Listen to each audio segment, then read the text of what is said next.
Hello and welcome to day 12 of Lifebook's 30-Day Challenge. It's great to have you here with me today. I think it's going to be an amazing day as we explore the category we started yesterday, which is your spiritual life. This is a super deep, powerful category, and today I think we've got a moving exercise that's really going to light you up as a human being and help you make some serious progress in this category. I'd like to begin today's exploration by sharing a really important Lifebook principle with you that we discovered years ago that's going to shed some light on this personal development work that you've been doing and that you'll continue to do over this 30-day challenge. We call it the principle of lifestyle integration. It's really interesting. The principle of lifestyle integration says that personal development principles only work when you integrate them and make them a part of your lifestyle. In other words, if the principles you're learning don't change your behavior, they simply don't work. Most personal development stuff, most seminars and books and programs fail to produce permanent positive results in people's lives. They don't stick the vast majority of the time for the vast majority of the people, and everybody knows that. Everyone inside and outside the industry simply knows that. You can understand the concepts that you're learning intellectually when you go to the seminars and go to the programs and read the books, but that's simply not enough to get results in your life. If what you're learning doesn't change something that you do daily, it's not going to show up in your life. It's simply not going to make any difference. Look, this is the deal in the 21st century. All the wisdom we need is out there. There is simply no shortage of cutting-edge information, business strategies, life-changing advice out there, right? Everything we need to get in perfect physical shape, to build a financial empire, to become a stellar human being in just about any area of our lives, it's right at our fingertips. All we got to do is get on the internet and access it. So the big question is, why isn't everybody already living the life of their dreams? Because as Jacob Sokol puts it, epiphanies are thrilling, but they're cheap. They're a dime a dozen. If you want one, all you got to do is type in the right keywords and you can get one in about 5 minutes. Yes, those epiphanies are exciting. It's awesome when you have one of those aha moments. It always seems life-altering at the time, but if you take a look at your life a week later, you take a look at your life a month later, did anything really happen? Usually not. Because it's not about what you learn, it's about what you do. Epiphanies fade. In order to leverage those aha moments that you have when you're doing this personal development work, you've got to make changes in your life. They're going to allow you to sustain whatever insight you're getting. If you want to really change something about your life, you've got to change your behavior, or that change just won't last. Now, this principle also applies to the goals that you set. Goal setting is only effective if your goals move you to do something different in your life. All the aspirations you have are going to stay exactly that, aspirations, daydreams, unless you change your behavior in a way that supports them. Every single one of your goals, all the epiphanies that you have, all the paradigm shifts, all those aha moments, they will produce positive change precisely to the extent that you change your daily behavior and integrate them into your lifestyle. And if Lifebook is about anything, it's about lifestyle integration. That's our singular mission. That's where we put all of our intention. Our core purpose is to help you create a life vision for yourself, clear, compelling, amazing life vision, and then integrate that life vision into your everyday life. That's what all of our content's designed to do, all of our challenges, accountability, all of our support, all the connection with the community. Everything we do is designed to driving you to integrate the life vision that you create into your daily behavior, because that's what's going to produce results. That's what's going to lead you to the extraordinary life that you really want to be living. And today, we're going to explore applying the principle of lifestyle integration into your spiritual life so that you can start to understand exactly how powerful this concept is. And we're going to do it with a simple but powerful spiritual exercise that's designed to what? to change your daily behavior, which is the whole focus of this 30-day challenge: better choices, higher quality behaviors. So first, you'll define a specific spiritual goal for the remainder of this 30-day challenge, something that you feel would be really valuable to you in this category and move your life forward. And then once you've done that, you're going to choose a daily practice to support that spiritual goal. And then you're going to practice it every single day during the remainder of this challenge. You're simply going to change one thing that you do daily and watch the results unfold in your spiritual life. There's something interesting about this category. You know, at the end of the day, most of us tend to elevate this category in some way and think that it sort of operates differently than the other categories. And in some respects, it really does. But in most respects, it behaves just like the other categories. It's all about cause and effect. And the truth of the matter is, if you want improvement in any area of your life, no matter what that area is, whether it's your health and fitness or your love life or your financial life, you've got to do something that creates that improvement. You've got to become the cause of the effect that you want. And it's exactly the same with your spiritual life. You know, you can claim that you want to become a more spiritual person, more enlightened, more Christ-like, more self-actualized, more peaceful or loving or giving, whatever it is that you want to achieve in your spiritual life. But the truth is, if you're not willing to change your behavior, it's really nothing but lip service. Nothing's going to change. Nothing's going to happen. So today what we want to do is we want to invite you to experience the power of the principle of lifestyle integration and create some real results in your spiritual life. So let's take a look at this spiritual exercise now. Step 1, define your spiritual goals. First question we want you to ask yourself is, what would be a great goal for the remainder of this 30-day challenge? So when you think about what your own spirituality means to you, what could you aspire to that'll really allow your spirituality to unfold over the next few weeks? How can you recommit to your own spiritual path? For example, if my spirituality entails the experience of inner peace, I could set a goal to just become more peaceful over the remainder of this challenge, a more content person over the next few weeks, or a more grateful person who's more appreciative for everything that I have in my life, which would what? It would lead me toward more inner peace. If my view of spirituality entails a focus on giving, on contributing to others and making the world a better place, I could set a goal to give more in the coming weeks, to really try to make a difference in people's lives, or to get involved in an organization that's doing something that I believe in.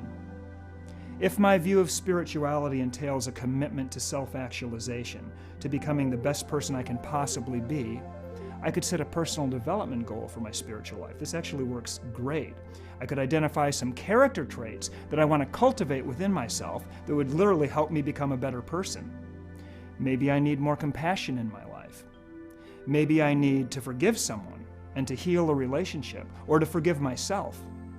Maybe I need to cultivate more self-discipline as part of my spiritual journey.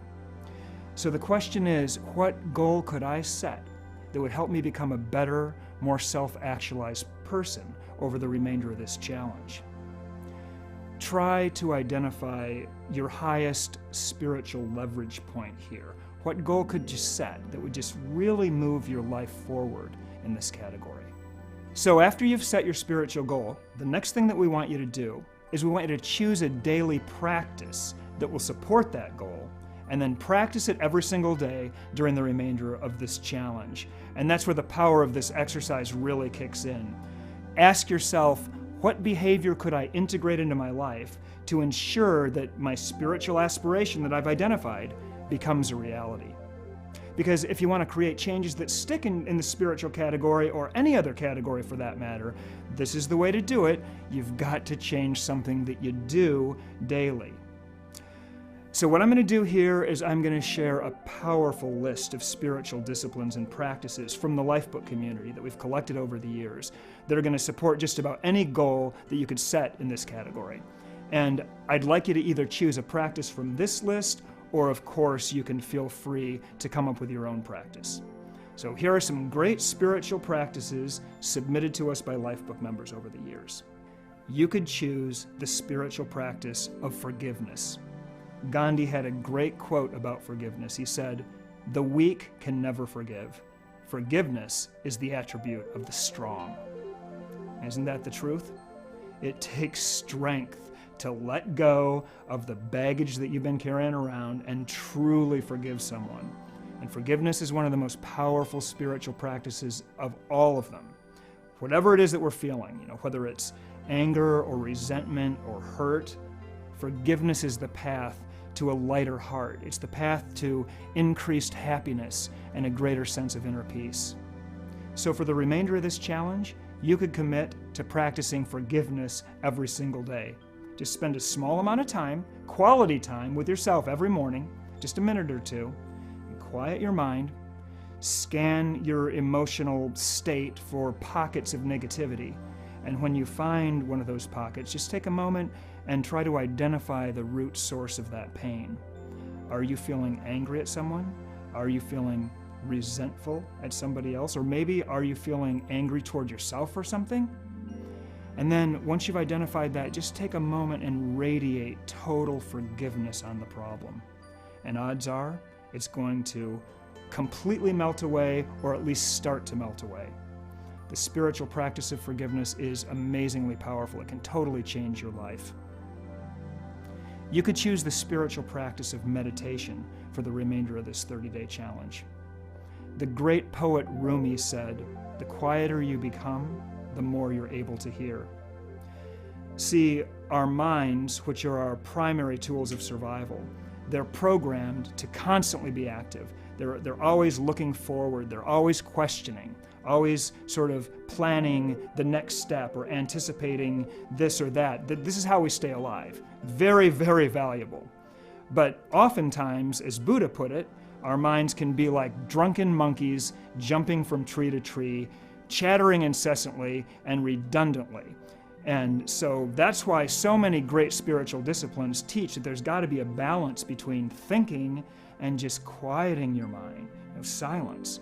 If you want to experience inner peace, harmony, self-mastery, or any of that stuff, meditation is a great tool to use to create that balance. As Deepak Chopra said, meditation is a way of entering into the quiet that's already there, buried under the 50,000 thoughts that an average person thinks every day. So during the remainder of this challenge, you could commit to practicing meditation every single day. You could choose the spiritual practice of spending time in nature. Now, this is a little bit unexpected, but the fact of the matter is, Americans spend 90% of their time indoors. 90%! We spend so much time confined in buildings of steel and concrete and brick that we forget where we came from. We belong in nature. Our souls need to be outdoors and breathe fresh air, listen to the beautiful sound of nature, be around trees, feel the warm sun on our skin, feel the grass underneath our feet. It feels so good to the entire human organism to be outside. So over the next couple weeks, you could commit to spending time in nature every single day. And this is an amazing thing to do. I've done it. And you not only want to get outside, you want to make it a conscious experience. You want to breathe the fresh air and feel the sun on your skin, feel the earth under your feet, listen to the birds, maybe bring some of your activities outside. Instead of exercising at the gym, maybe go out for a long run or for a bike ride. Do your reading outside. Do, your work outside if you can. Or plant a garden. Whatever it takes, get a dialogue going between yourself and this beautiful world that we live in. It's a fantastic way to connect with your spirituality, to connect with nature. Another spiritual practice you could choose for the remainder of this challenge is the practice of giving, the practice of contribution. Giving of yourself to others, it's one of the fundamental pillars of spirituality. Every great religion teaches it. And it's every bit as beneficial to you as the giver as it is to the receiver. There's just a huge payoff for caring about and for giving to others.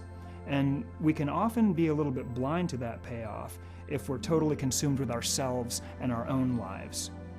Giving to others creates an internal sense of goodness. It creates an internal sense of significance and value, which are foundational qualities for self-esteem and for inner peace, which is why it just ties back into spirituality so well. every time you interact with someone, you have the opportunity to give some kind of value to that person, whether it's you're giving a thing, money, a gesture, a kind word. You can give generously and directly from your heart, and you can share a part of yourself with someone else. And as the joy of giving flows out of you, new riches always flow in. New riches always fill your life. St. Anthony said, "The more you give, the more you have. The more water you draw, the more abundant is its flow." So you could commit to giving to others every single day through the end of this challenge. And just think about what that would do for your life. It would be amazing. Another spiritual practice you could choose for the remainder of this challenge is the practice of self-acceptance, one of the most powerful practices of any kind. The single most important relationship in your entire life, bar none, is the relationship you have with yourself. It's the core of your entire life experience, a place from which all other relationships start.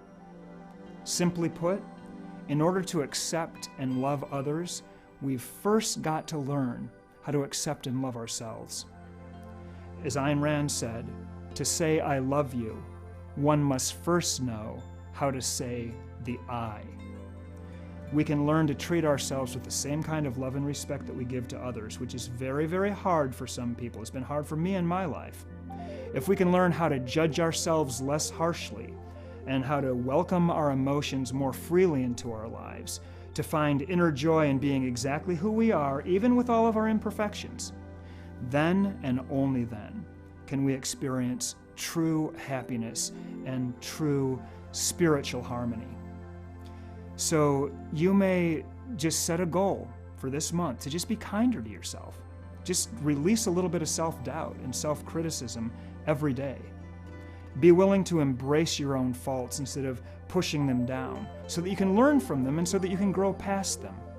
Marcus Aurelius said something incredibly wise about this subject. He said, "He who lives in harmony with himself lives in harmony with the whole universe."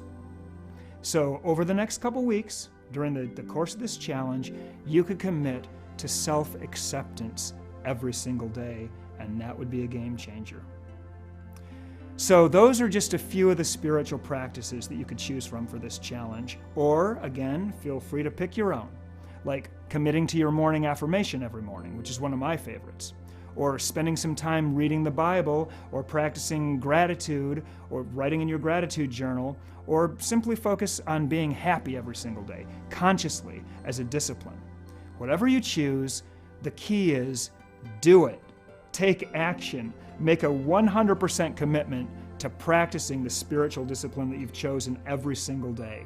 It's as simple as that. That's how to get this stuff to work. And you should expect change, real change, to happen in your life. Your life has to change. If you do something different, that's the way that it works in any category. When you change your daily behavior, you are going to be changing your life. So have fun with this exercise. I think it's going to be really, really profound for you. Okay, now before I leave you today, I just really want to congratulate you because today's program wraps up your first 5 categories. Your personal life, where we deeply explored you separate from the rest of the world. And tomorrow we're going to be switching gears. We're going to be exploring the relationship categories for the next few days, and we're going to start by looking at your love relationship. Now, it doesn't matter where you are in this category of your life right now, whether you're in a great relationship or a difficult relationship or none at all. The fact is, you have the potential to have more in this category than you've ever dreamed possible, and here's why. Because your personal life is the foundation of a great relationship. It's literally half the game, and that's a game that you're already winning. You obviously have the courage to look deeply at yourself and your personal life and to work on yourself, or you wouldn't even be here. You've taken the initiative to improve yourself, and that means that you have the potential for great things in the next category, because any great relationship, including your love relationship, starts with a great you. So tomorrow's going to be a fascinating exploration. It's going to be a totally exciting experience.